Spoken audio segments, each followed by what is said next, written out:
Hey everybody. So last week the discussion board question was to have each of you ask each other questions and then provide at least one answer to someone else. And I didn't chime in on those, but I did read through them, and some of them were kind of, I think y'all might have been lofting softballs to each other, which that's okay, but a lot of them pertain to gears, gear pitches, driven gears. I know one of them said in particular, why can't we just use one gear to do the work? So I wanted to go through this just a little bit more in depth, and hopefully this will be beneficial for you. So what I'm going to go over is one of the more complex sets of gear ratios, which would be a manual transmission. So this knowledge will pertain to generators or electric motors or DC pumps or whatever you find yourself working on in the future. Even though this is on transmissions, the theory and the math and all of that's the same. So some of the questions had to do with gear pitch.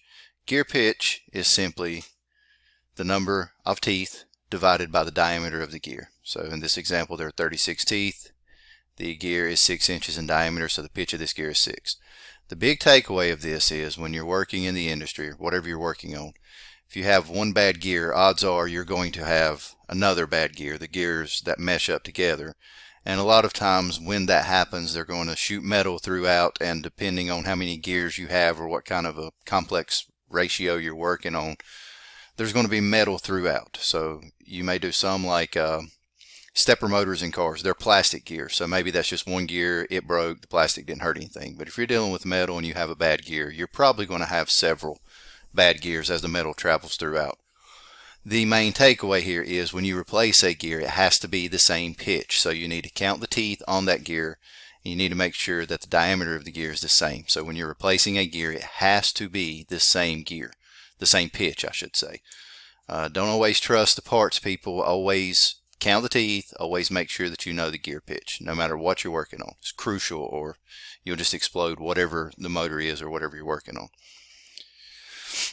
I've learned a little bit about spur gears, helical gears, and I'll go over idler gears. So spur gears, you'll see these a lot in your industry. Spur gears are used a lot because they are the strongest gears. One negative about spur gears is they're also the loudest. So if you've ever driven an older car, when you put it in reverse, like a manual transmission in reverse, it makes this real loud whining sound. That's because reverse typically was spur gears. And in the forward gears, they would use helical gears. Very strong, very good choice, and much quieter. So you'll see these in a lot of things you'll work on. If you're doing any car work, you'll see ring gears, pinions, about anything in automatic manual transmissions will be a helical cut gear. And then idler gears, again, I'll keep with the car example. If this is our input gear and it's turning clockwise without an idler gear, so if we just take this one output right here out of the picture,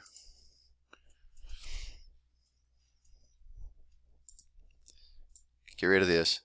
So if we only had two gears, they're going to rotate in opposite directions. As this one's turning clockwise, this other gear is going to turn counterclockwise. And depending on what work we're trying to do, that might be fine. But in the case of transmission, what we want is for the output shaft to turn in an opposite direction, which gives us our reverse. So, or I'm sorry, we want the output to turn in the same direction. So the idler gear is going to allow this clockwise gear to turn clockwise. We're going to spin the idler counterclockwise, and then the output gear is going to turn clockwise. So I hope that makes sense. Two gears in mesh are going to turn opposite one another. If you add an idler gear, now we can take the input and output and make them turn the same way.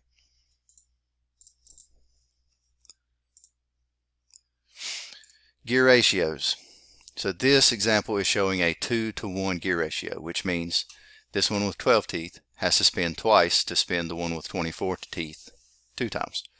This would be very similar to a crankshaft in a car and a camshaft. The crankshaft has to turn 2 revolutions to turn the camshaft 1 revolution. Not to get too far out in left field there, but it's an example. This is kind of the meat that I wanted to get to. So there's a simple mathematical calculation for no matter what you're working on if you need to know the gear ratio, and that is driven over drive times driven over drive. You might want to keep that because a lot of times in the automotive world and with what you're doing, to answer some of the questions that were posed last week, yes, you can use a drive gear, maybe just one gear, but you may need that one motor to do 3 or 4 different stages of work. You probably are going to need to speed it up or slow it down. A lot of what you guys are doing, you can do that with programming, and you can control it through a computer or PLC. But for a lot of things, we still rely straight on gears.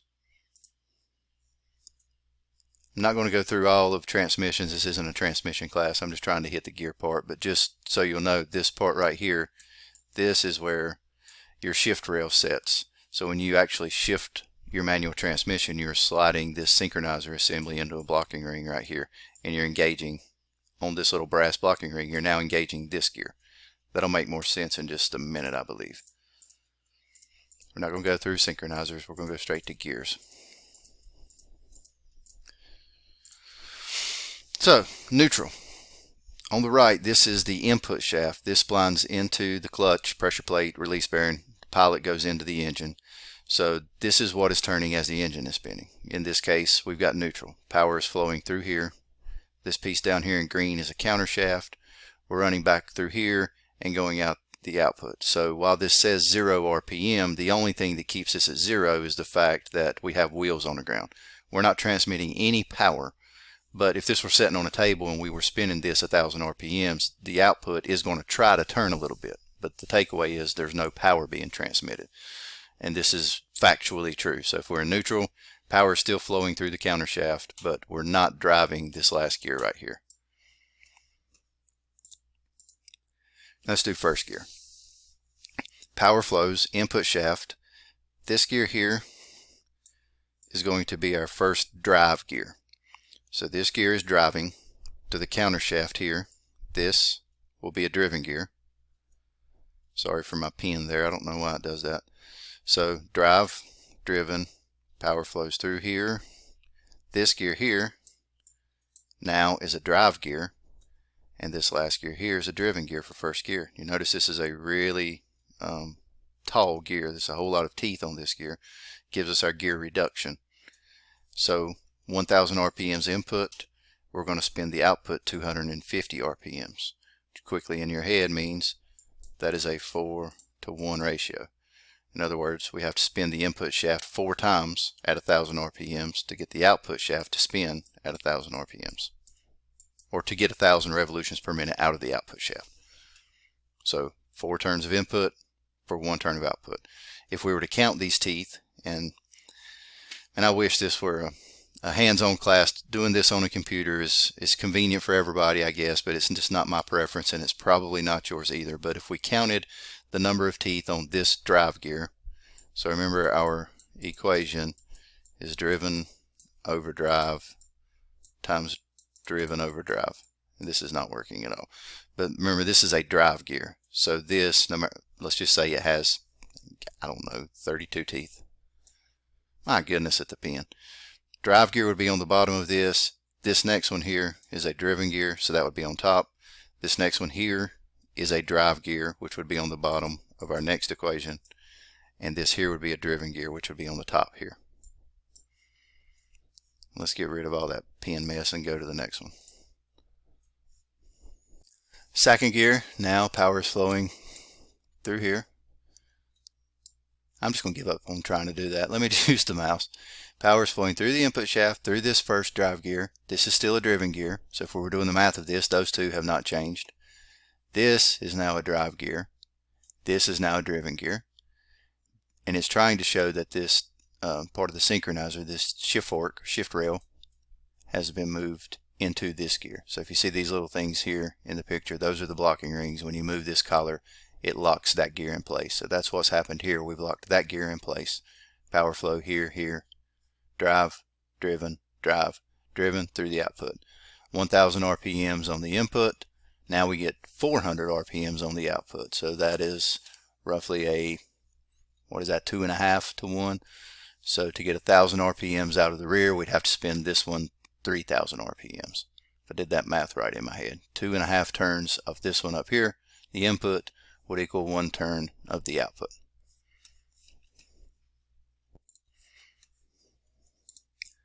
Third gear, power flow input, drive, driven. Now we're going through this gear. this is a drive gear, and this is now our driven gear. If you look at how this is set up, just for your own knowledge, fourth gear will, if you think of your shifter in your car, you got first, second, third, fourth, fifth, reversed. So that's how these line up in here. This is going to be first, this will be second, this is third, this is fourth. And on the end here is going to be overdrive. Right here, see how those are straight cut, that's going to be reverse. So to engage in verse in this one, this is what they would call a non-synchronized reverse. When you move this shift hub here, you're actually going to move that gear to mesh in on the countershaft gear. But in any case, now we have a ratio of 1000 RPMs to 700 RPMs, which is going to be roughly, what is that, 1 1/4, somewhere around there. Again, we could absolutely do the math of those two, or we could count those gears. Drive, driven, drive, driven. Fourth gear, we do not need this countershaft. It's not used at all because we're locking the input shaft to the output shaft. By moving this here, if you took this apart, you could understand the way that the bearings inside of this gear are always on this shaft, but power is not always flowing through this shaft like the examples we went through. But in fourth gear, we're doing a 1-to-1 ratio. We're locking the input to the output. And then in fifth gear, we actually are able to spin the output shaft faster than the input shaft, which is the definition of overdrive. So now we do not have to spin this a full revolution to get a full revolution from the output shaft. I'm going to pause this just a second and bring up something different.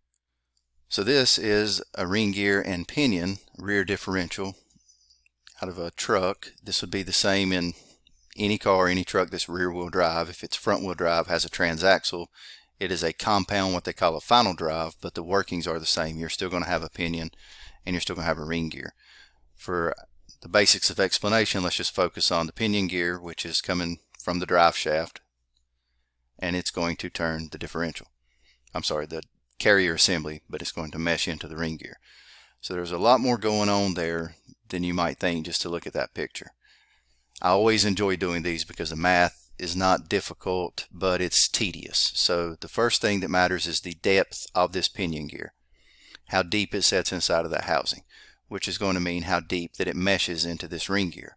So if the pinion depth is too deep, you're going to run too deep into the gear and you're going to cause premature gear wear on the pinion and the ring gear.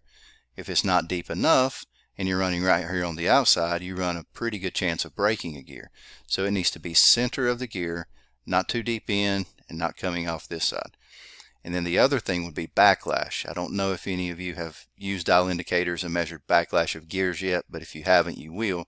That is just the clearance. That is how much you can move this gear, rock it up and down, click, click, click, click, before it actually meshes in with the pinion gear. So you're going to have about 8 thousandths of clunk here. If you put a dial indicator on it, you'll be able to move that dial indicator up and down 8 thousandths roughly. You know, the book will tell you based on what your setup is, how much backlash you want.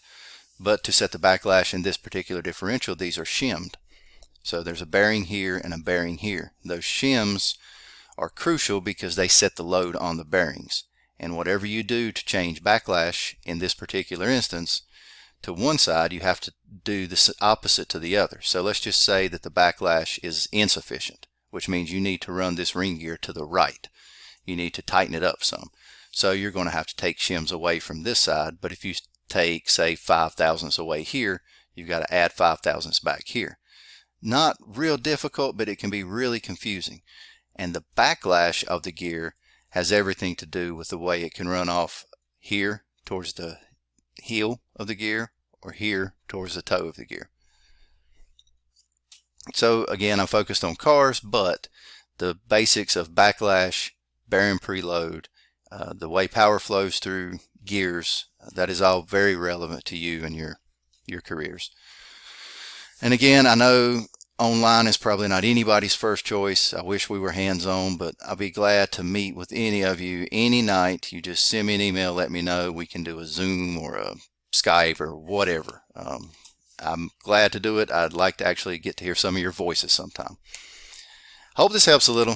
Thanks a lot. See ya.